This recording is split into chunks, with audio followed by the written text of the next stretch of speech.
50 Years in the Church of Rome, Chapter 12. The word education is a beautiful word.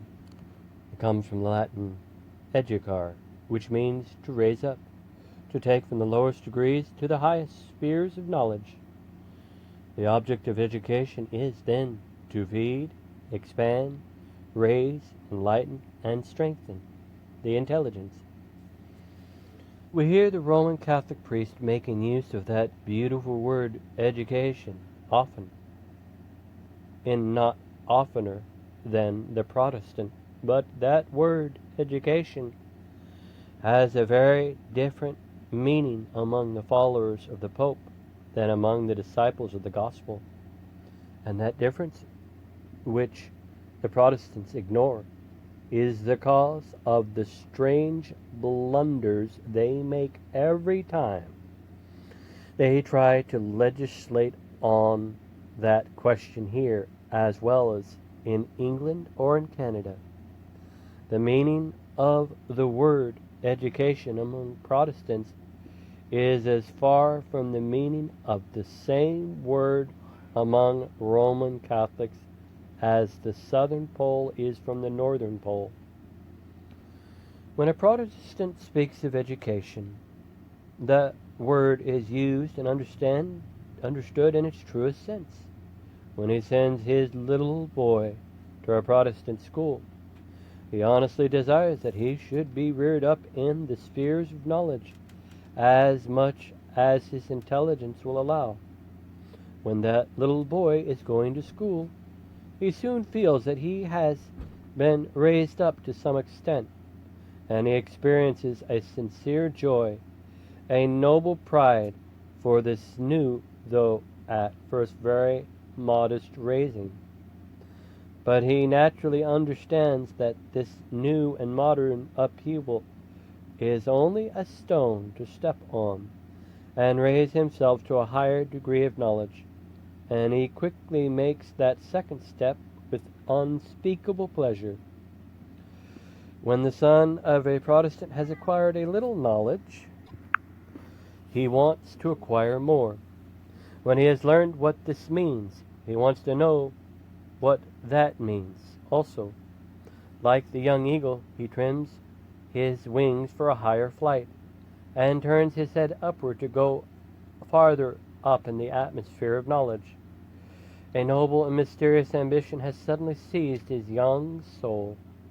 Then he begins to feel something of that unquenchable thirst for knowledge which God himself has put into the breast of every child of Adam.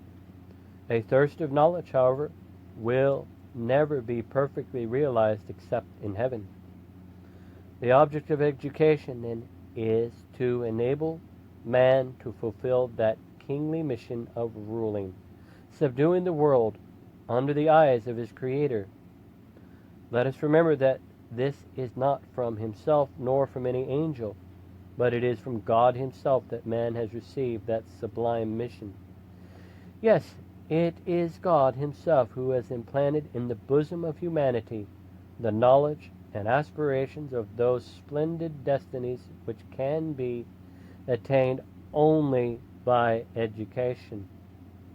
What a glorious impulse is this that seizes hold on of the newly awakened mind and leads the young intelligence to rise higher and pierce the clouds that hide his gaze from the splendors of knowledge that lay concealed beyond the gloom of this nether sphere.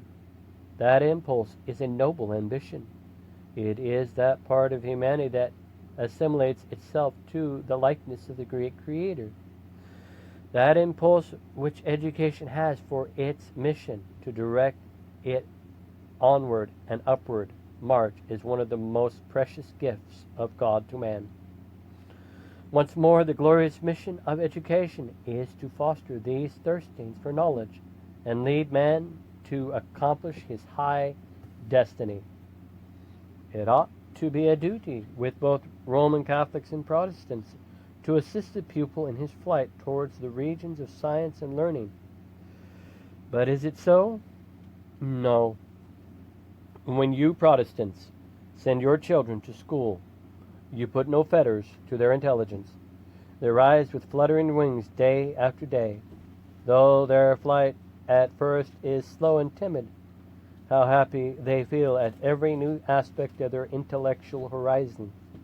How their hearts beat with an unspeakable joy when they began to hear voices of applause and encouragement from every side saying to them, "Higher, higher, higher," when they shake their young wings to take a still higher flight. Who can express their joy when they distinctly hear again the voices of a beloved mother or a dear father or a venerable pastor cheering them and saying, "Well done, higher yet, my child, higher," raising themselves with more confidence on their wings. They then soar still higher in the midst of the unanimous concert of the voices of their whole country, encouraging them to the highest flight.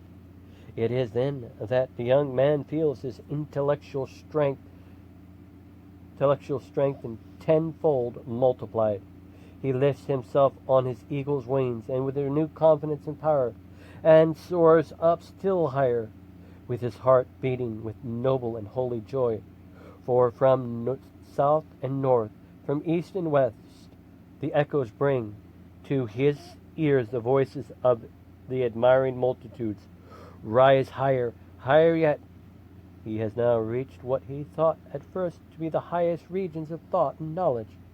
But he hears again the same stimulating cries from below, encouraging him to still a higher flight towards the loftiest dominion of knowledge and philosophy, till he enters the regions where lies the source of all truth and light and life. For he had also heard the voice of his God speaking through his Son Jesus Christ, saying, "Come unto me, fear not, come unto me, I am the light, the way, come this higher region, where the Father, with the Son and the Spirit, reign in the endless light." Thus does the Protestant scholar make use of his intelligence as the eagle of his wing. Go on from weakness into strength, and from timid flutter to bold, confident flight, from one degree to another still higher, from one region of knowledge to another still higher, till he loses himself in that ocean of light and truth and life which is God. In the Protestant schools, no fetters are put upon the young eagle's wings. There is nothing to stop him in his progress or paralyze his movements and upward flight. It is the contrary. He receives every kind of encouragement in his flight. Thus it is that the only truly great nations in the world are Protestants.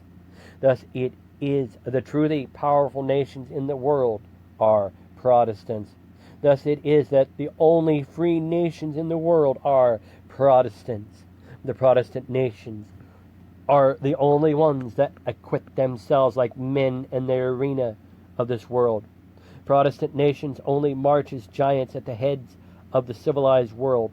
Everywhere they are the advance guard in the ranks of progress, science, liberty, leaving far behind the unfortunate nations whose hands are tied by the ignominious iron chains of popery. After we have seen the Protestant scholar rising himself on his eagle's wings to the highest spheres of intelligence, happiness, and light, and marching unimpeded towards his splendid destinies, let us turn our eyes towards the Roman Catholic student, and let us consider and pity him in the supreme degradation to which he is subjected. That young Roman scholar is born with the same bright intelligence as the Protestant one. He is endowed by his Creator with the same powers of mind as his Protestant neighbor. He has the same impulses, the same noble aspiration implanted by the hand of God in his breast. He is sent to school apparently like the Protestant boy to receive what is called education. He at first understands that the word in its truest sense. He goes to school in the hopes of being raised, elevated as high as his intelligence and his person and efforts will allow. His heart beats with joy when at once the first rays of light and knowledge come to him. He feels a holy and noble pride at every new step he takes in his upward progress. He longs to learn more. He wants to rise higher. He also takes up his wings like the young eagle and soars up higher. But here begin the disappointments and the tribulations of the Roman Catholic student. For he is allowed to raise himself, yes, but when he has raised himself high enough to be on a level with the big toe of the Pope, he hears piercing, angry, threatening cries coming from every side. Stop, stop. Do not raise yourself higher than the toes of the Pope. Kiss those holy toes. Stop your upward flight. Remember that the Pope is the only source of science, knowledge, and truth.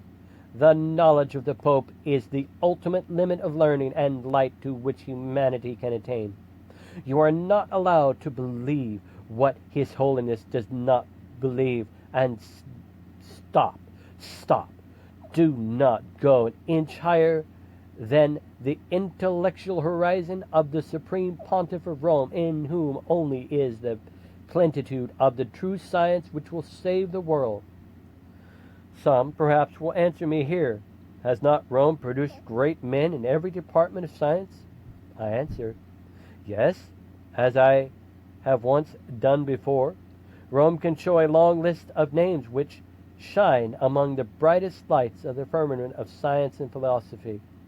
She can show us her Copernicus, her Galileos, her Pascals, her Bossuets, her Leminases, but it is at the risk and peril of those giants of intelligence have raised themselves into the highest regions of philosophy and science. It is in spite of Rome that those eagles have soared up above the damp and obscure horizon, where the Pope offers his big toes to be kissed and worshipped as the new plus ultra of human intelligence, and they have invariably been punished for their boldness. On June 22nd, 1663, Galileo was obliged to fall on his knees in order to escape the cruel death to which he had been condemned by the order of the Pope, and he signed with his own hand the following retraction: I abjure, curse, and detest the error and heresy of the motion of the earth. Exact. That learned man had to degrade himself by swearing a most erroneous and egregious lie, namely that the earth does not move around the sun. Thus it is that the wings of that giant eagle of Rome were clipped by the scissors of the Pope. That mighty intelligence was bruised, fettered as much as possible to the Church of Rome, degraded, silenced, and killed. But God would not allow that such a giant intellect should be entirely strangled by the bloody hands of that implacable enemy of light and truth, the Pope. Sufficient strength and life had remained in Galileo to enable him to say when rising up, "This will not prevent the earth from moving." The infallible decree of the infallible Pope Urban VIII against the motion of the earth is signed by Cardinals Felia, Guido, Desiderio, Antonio Bellargino, Fabricotocai. It says, "In the name and by the authority of Jesus Christ, the plenitude of which resides in his vicar, the Pope, that the proposition that the earth is not the center of the world, that it moves with a diurnal motion, is absurd, philosophically false, and erroneous in faith." What a glorious thing for the Pope of Rome to be infallible. He infallibly knows the earth does not move around the sun. And what a blessed thing for the Roman Catholics to be governed and taught by such an infallible being. In consequence of that infallible decree, you will admire the following act of human submission of two celebrated Jesuit astronomers, Lesueur and Jacques. Newton assumes in his third book, The Hypothesis of the Earth Moving Around the Sun, the proposition of that author could not be explained except through the same hypothesis. We have, therefore, been forced to act a character not our own, but we declare our entire submission to the decrees of the Supreme Pontiffs of Rome against the motion of the earth. Newton's Principia, Volume 3, page 450. Here you see two learned Jesuits who have written a very able work to prove that the earth moves around the sun, but trembling at the thunders of the Vatican, which are roaring at their heads and threaten to kill them, they submit to the decrees of the popes of Rome against the motion of the earth. These two learned Jesuits tell a most contemptible and ridiculous lie to save themselves from the implacable wrath of that great light extinguisher whose throne is in the city of 7 hills. Had the Newtons, the Franklins, the Fultons, and Morrises been Romanists, their names would have been lost in the obscurity which is the natural heritage of the abject slaves of the Pope, being told from their infancy that no one had any right to make use of his private judgment, intelligence, and conscience in the research of truth. They would have remained mute and motionless at the feet of the modern and terrible God of Rome, the Pope. But they were Protestants. In that great and glorious word, Protestant, is the secret of the marvelous discoveries with which they had read a book which told them that they were created in the image of God, and that that great God had sent his eternal Son, Jesus, to make them free from the bondage of man. They had read in that Protestant book, for the Bible is the most Protestant book in the world, that man had not only a conscience, but an intelligence to guide him. They had learned that the intelligence and conscience had no other master but God, no other guide but God. No other guide but God, no other light but God. On the walls of their Protestant schools, the Son of God had written the marvelous words, "Come unto me. I am the light, the way, and the life." But when Protestant nations are marching with such giant strides to the conquest of the world, why is it that the Roman Catholic nations not only remain stationary, but give evidence of decadence, which is day after day more and more appalling and remediless?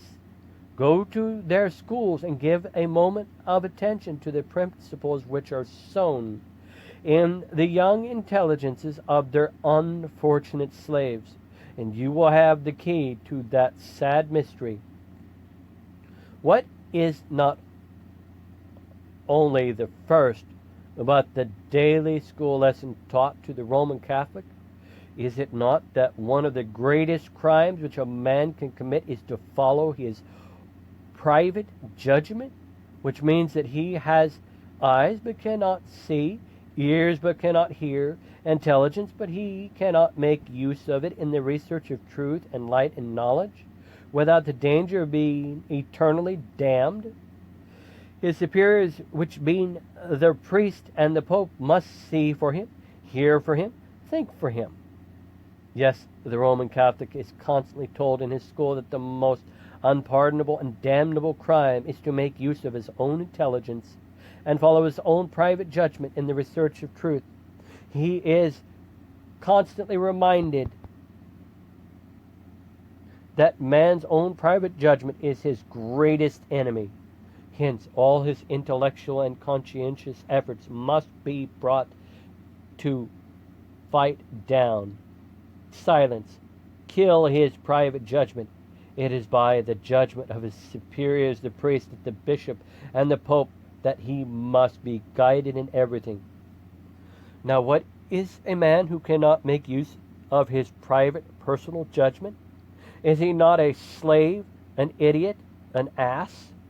And what is a nation composed of men who do not make use of their private personal judgment and the research of truth and happiness, if not a nation of brutes, slaves, and contemptible idiots? But as this will look like an exaggeration on my part, allow me to force the Church of Rome to come here and speak for herself. Please pay attention to what she has to say about the intellectual faculties of men.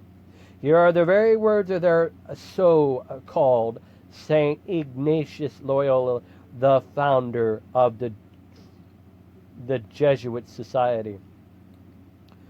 As for holy obedience, this virtue must be perfect in every point, in execution, in will, in intellect, doing which is enjoined with all celerity, spiritual joy, and perseverance, persuading ourselves that everything is just, suppressing every repugnant thought and judgment of one's own in a certain obedience. Let every one persuade himself that he who lives under obedience should be moved and directed under the divine providence by his superior, just as if he were a corpse, which allows itself to be moved and led in any direction. Someone will perhaps ask me, what can be the object of the popes and the priests of Rome in degrading the Roman Catholics in such a strange way that they turn them into a moral corpse? Why not let them live? The answer is an easy one. The great, the only object of the thoughts and workings of the Pope and the priest is to raise themselves above the rest of the world. They want to be high above the heads not only of the common people, but of the kings and of the emperors of the world. They want to be not only as high, but higher than God. It is when speaking of the Pope that the Holy Ghost says, "He that opposeth and exalteth himself above all that is called God, showing himself that he is God." 2 Thessalonians 2:4. To attain their objects, the priests have persuaded their millions and millions of slaves that they were mere corpses, that they must have no will, no conscience, no intelligence of their own, just as corpses, which allow themselves to be moved and led in any way without any resistance. When this has been once gained, they have made a pyramid of all those motionless inert corpses, which is so high that though its feet are on the earth, its top goes to the skies in the very abode of the old divinities of the pagan world, putting themselves and their popes at the top of that marvelous pyramid. The priests say to the rest of the world, "Who among you are as high as we are? Who has ever been raised by God as a priest or a pope? Where are the kings and the emperors whose thrones are as elevated as ours? Are we not at the very top of humanity?" Yes, yes, I answer to the priests of the Rome. You are high, and very high indeed. No throne on earth has ever been so sublime, so exalted as yours. Since the days of the Tower of Babel, the world has not known such a huge fabric. Your throne is higher than anything we know, but it is a throne of corpses. And if you want to know what other use is made of those millions and millions of corpses, I will tell you. There is no manure so rich as dead carcasses. Those millions of corpses serve to manure the gardens of the priests, the bishops, and the popes, and make their cabbages grow. And what fine cabbages grow in the Pope's garden! But that you may better understand the degrading tendencies of the principles which are the fundamental stone of the moral and intellectual education of Rome, let me put before your eyes another extract of the Jesuit teachings, which I will again take from the spiritual exercises as laid down by their founder, Ignatius Loyola, that we may in all things attain the truth, that we may not err in anything. We ought ever to hold as a fixed principle that what I see as white I believe to be black. If the superior authorities of the Church define it so to be. You all know that it is the avowed desire of Rome to have public education in the hands of the Jesuits. She says everywhere that they are the best, the model teachers. Why so?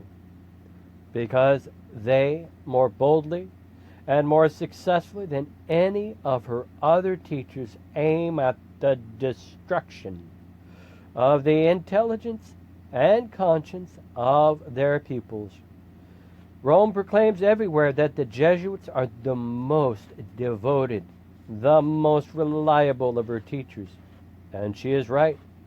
For when a man has been trained a sufficient time by them, the most perfectly becomes a moral corpse. His superiors can do what they please with him. When he knows that a thing is white as snow, he is ready to swear that it is black as ink, if his superior tells him so. But some may be tempted to think of these degrading principles as exclusively taught by the Jesuits, that they are not the teachings of the Church, and that I do an injustice to the Roman Catholics when I give as a general iniquity, which is the guilt of the Jesuits only. Listen to the words of the infallible Pope Gregory the 16th in his celebrated encyclical on the 15th of August, 1832. If the Holy Church requires, let us sacrifice our own opinions, our knowledge, our intelligence, the splendid dreams of our imagination, and the most sublime attainments of human understanding. It is when considering those antisocial principles of Rome that Mr. Gladstone wrote not long ago, "A more cunning plot was ever devised against freedom, the happiness, and the virtue of mankind than Romanism," a letter to the Earl of Aberdeen. Now, Protestants, do you begin to see the difference of the object of education between a Protestant and a Roman Catholic school? Do you begin to understand that there is as great a distance between the word education among you and the meaning of the same word in the Church of Rome that between the southern and northern poles? By education, you mean to raise man to the highest spheres of manhood. Rome means to lower him below the most stupid brutes. By education, you mean to teach man that he is a free agent, that liberty within the limits of the laws of God and of his country is a gift secured to everyone. You want to impress every man with the noble thought that it is better to die a free man than to live a slave. Rome wants to teach that there is only one man who is free, the Pope, and that all the rest are born to be his abject slaves in thought, will, and action. Now that you may still more understand to what a bottomless a pit of human degradation and moral depravity these anti-Christian and anti-social principles of Rome lead her poor blind slaves, read what Ligordi says in his book, The Nun Sanctified. The principal and most efficacious means of practicing obedience to superiors and of rendering it meritorious before God is to consider that in obeying them we obey God himself, and that by despising their commands we despise the authority of our divine master. Well then, when thus a religious receives a precept from her prelate, superior, or confessor, she should immediately execute it, not only to please them, but principally to please God, whose will is made known to her by their command. In obeying their command, in obeying their directions, she is more certainly obeying the will of God than if an angel came down from heaven to manifest his will to her. Bear this always in your mind, that the obedience which you practice to your superior is paid to God. If then you receive a command from one who holds the place of God, you should observe it with the same diligence as if God himself. Blessed Aegidius used to say that it is more meritorious to obey man for the love of God than God himself. It may be added that there is more certainty of doing the will of God by obedience to our superior than by obedience to Jesus Christ himself, should he appear in person and give his commands. St. Philip de Neri used to say that religious shall be most certain of not having to render an account of the actions performed through obedience, for these superiors only who command them shall be held accountable. The Lord once said to St. Catherine of Siena, religions will not be obligated to render an account of me of what they do through obedience, for that I will demand an account from the superior. This doctrine is conformable to the sacred Scripture. Behold, the Lord says, as clay is in the potter's hand, so are your hands in mine. Jeremiah 18:6. A religious man must be in the hands of his superior to be molded as they will. Shall the clay say to him that fashioneth it, why art thou making? The potter ought to answer, be silent. Is it not your business? It is not your business to inquire what I do, but to obey and receive whatever form I please to give you.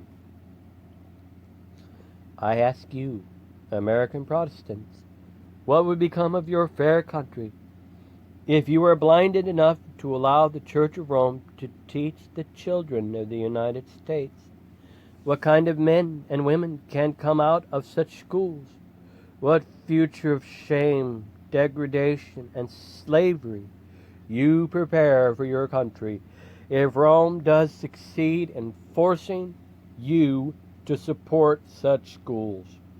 What kind of women would come out from the schools of nuns who would teach them that the highest pitch of perfection in a woman is when she obeys her superior, the priest, and everything he commands her, that your daughter will never be called to give an account to God for the actions she will have done to please and obey her superior, the priest, the bishop, or the pope, that the affairs of her conscience will be arraigned before God and that superior, and that she will never be asked why she has done this or that, when it will be to gratify the pleasures of the superior and obey his command that she has done it. Again, what kind of men and citizens will come out from the schools of those Jesuits who believe and teach that a man has attained the perfection of manhood only when he is a perfect spiritual corpse before his superior, when he obeys the priest with the perfection of cadaver that has neither life nor will in itself. The end of chapter 12, 50 years in the Church of Rome.